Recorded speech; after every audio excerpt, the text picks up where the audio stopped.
皆さんようこそ、東方ゆっくりスクールへ、研究部部長のゆっくりレ夢ムです。ゆっくりマリサだぜ。今回は可愛いけどファッションがダサすぎる少女たちの秘密を解説していきますよ。東方キャラといえば独特なキャラが多いがそれがファッションにも影響しているキャラがいるようだな。そう、衣装にも深い意味が込められているので楽しみにしていてください。もし面白そうだと思ったらこの研究部に入部してくださいね。また、高評価だけでも押してくれるとモチベーションにつながるのでお願いするぜ。では、早速授業開始です。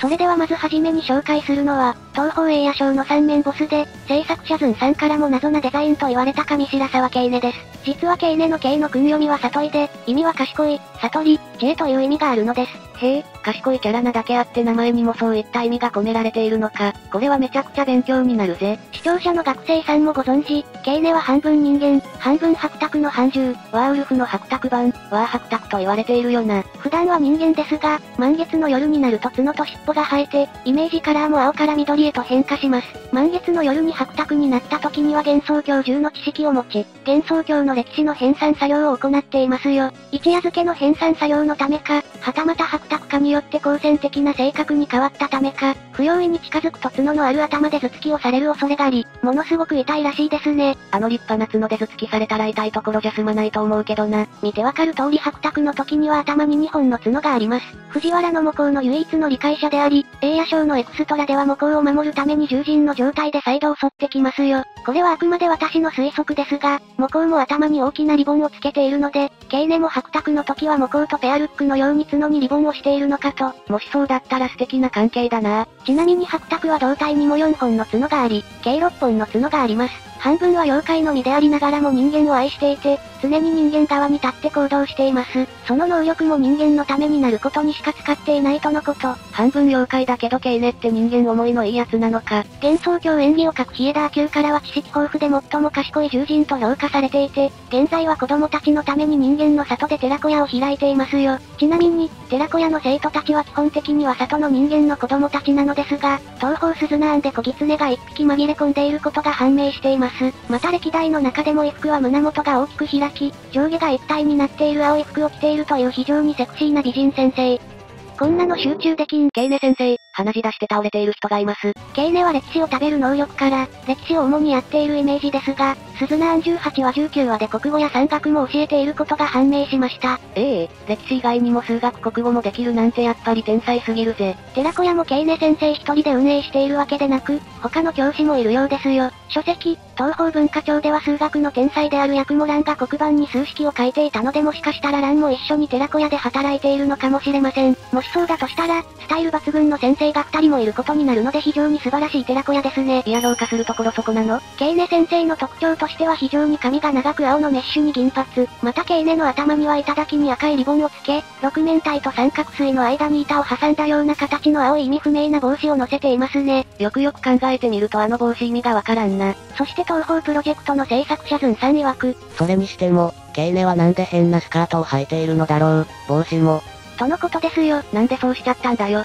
そもそもネタ優先にできたキャラとも言っていますね。ズンさんも言ったようにスカートに開いた複数の穴。これは白沢の胴体に6つほどあるという目からと思われますね。ちなみに白沢は額にも目があり、計9個の目があるのです。9個も目があるって白沢めちゃくちゃ怖いやん。また実はよく見るとケイネの手はどちらも右手になっているのですよ。これはエクストラの白沢時の立ち絵でも同様なので、何かを表していますね。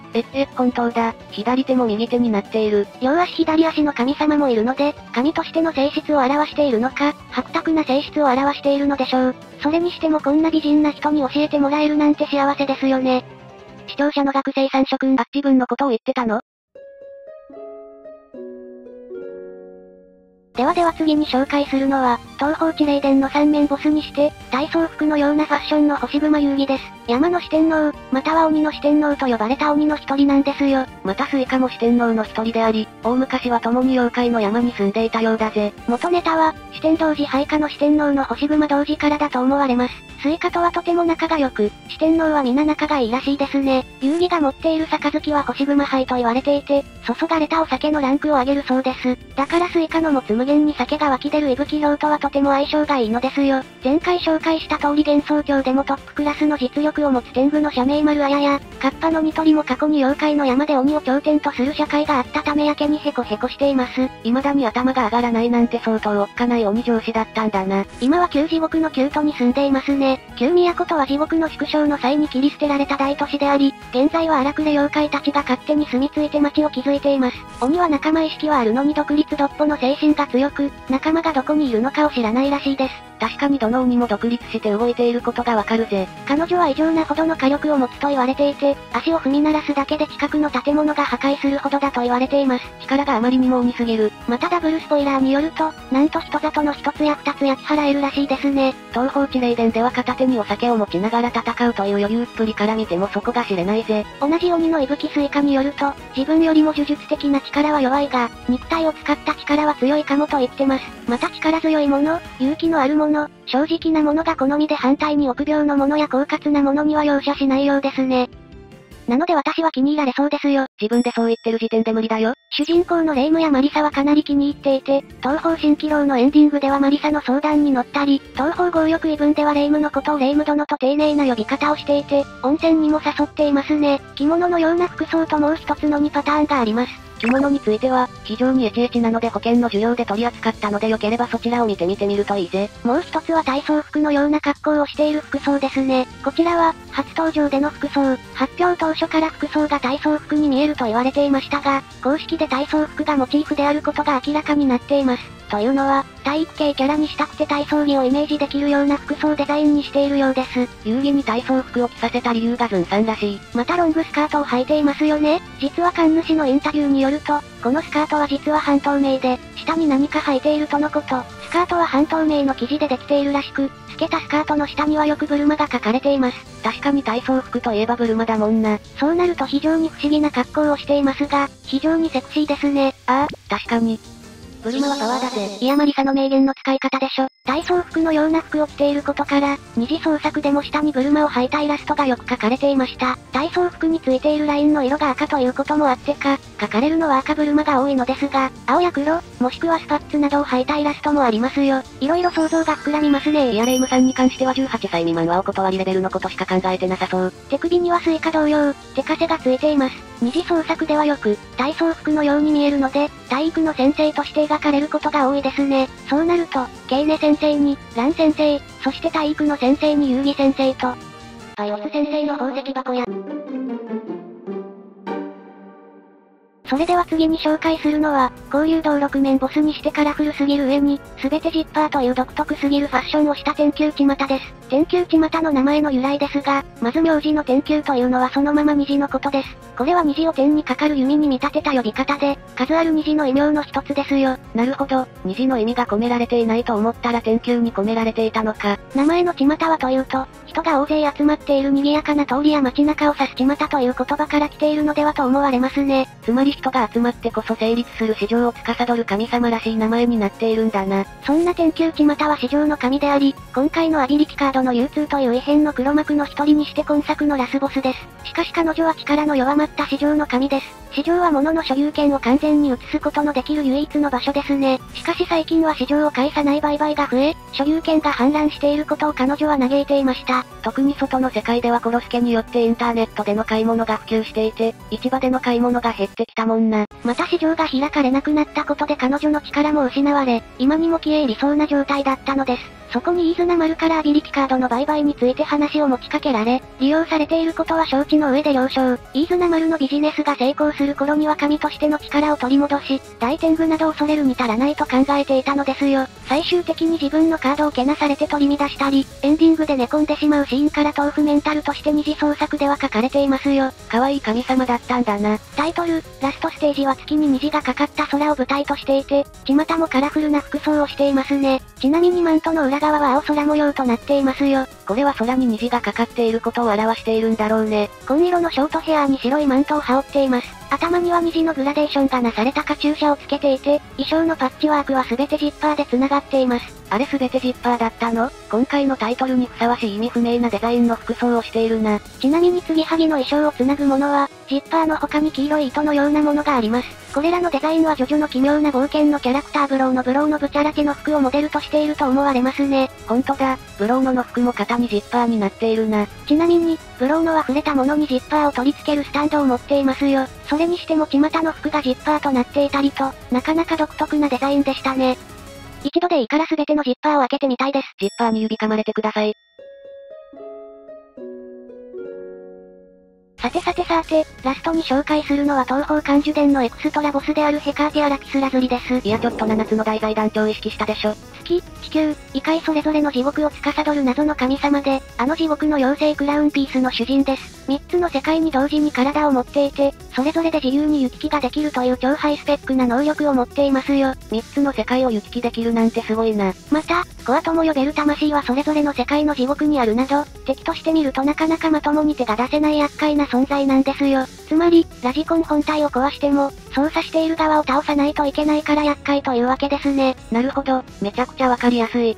私変人ですから。いや天神の CM をそんな風に使うんじゃありません。純子同様にある理由でジョーガに恨みを持っていて、漢呪伝の事件に手を貸したようですよ。とはいえ恨み自体はそこまで深いものではなく、今回の計画に乗ったのは純子と意気投合したことや、本来の好戦的な性格からでしょう。その後は主人公の活躍から興味を持ち幻想郷にも滞在。幻想郷を非常に気に入っています。でもなんで幻想郷を気に入っているのさ？社名丸綾がインタビューしたところ幻想郷は誰でも受け入れる場所だから、外から来たものも排除されることもない。つまり完成された自由があるからですね。地獄の女神らしい考えだな。ちなみに地獄も超自由主義ですが、暴力も自由だったりと非常に危険なところらしいですね。四季様もやってんのか？そんな彼女といえば、あまりにも独特すぎる服装ですよね。黒いラフな T シャツに白い文字でウェルカムヘルと書かれたシンプルな T シャツを着ていますよ。地獄がやってくる的な意味合いが込められているらしいな。それにしても島村で売ってそうな少し安っぽいデザインですよね。荒地の魔女も安っぽいって言ってそう。今ハウルの動く城は関係ないよね。ズンさんが言うに本当はアイラブヘルにしようとしていたとのこと。どちらにしろダサかった。早苗からは変な T シャツやろうとまで言われていたりと一見おふざけなデザインかと思いきや、実はヘカーティアのデザインはかなり考えたものなのですよ。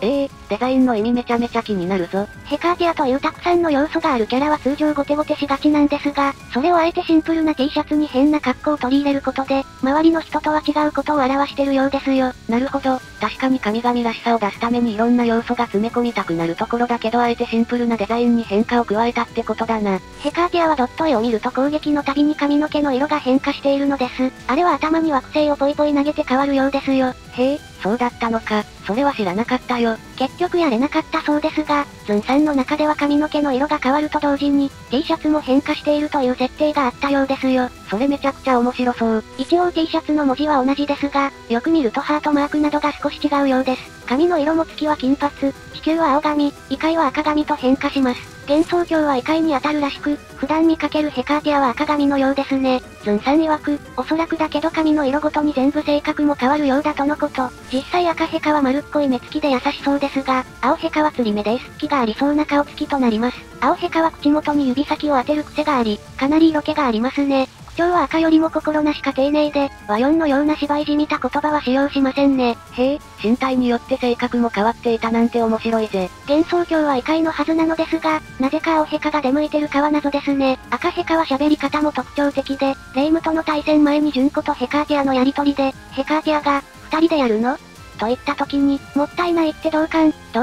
気が合うわね、私たち、とかなりフレンドリーな喋り方をしています。ヘカーティアはかなりミステリアスな神だぜ。しかし、地獄の女神というほどだけあって神主お墨付きの反則的な敵とのこと。なんと地獄の裁判長の四季様より断然偉い存在らしいですね。今回紹介したキャラたちは何かしらトップに立つキャラたちですが、服のデザインがあまりにも独特なのは、周りとは違う独自性を大切にしているからだと思われますね。確かに、外の世界のイチローやビル・ゲイツのようなすごい人って周りと同じようなことをしてないもんな。さて、今回の授業はここまでにします。視聴者さんの好きなダサ可愛いキャラがいたら教えてくれよな。それではここまでご視聴ありがとうございました。